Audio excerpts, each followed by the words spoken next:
قال الاتحاد الدولي لكرة القدم الفيفا إنه تم الاتفاق على تشغيل رحلات طيران مؤقتة بين تل أبيب والدوحة طوال فترة بطولة كأس العالم.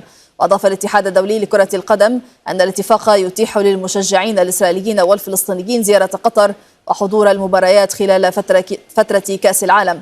من جهته قال متحدث باسم بطولة كأس العالم إنه منذ فوز قطر بحقوق استضافة كأس العالم أكدت أن جميع حاملي تذاكر سيكونون قادرين على حضور المباريات في قطر، مؤكدا أن إعلان اليوم هو التزام قطر باحترام سياسات الفيفا وبمتطلبات الاستضافة.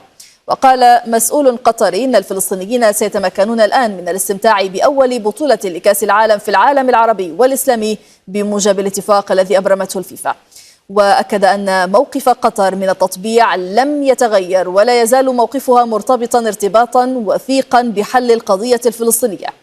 كما أكد أنه تم إبلاغ الإسرائيليين أن أي تصعيد في القدس المحتلة أو الضفة الغربية أو غزة يمكن أن يؤدي إلى إلغاء الاتفاق بما في ذلك الرحلات المباشرة.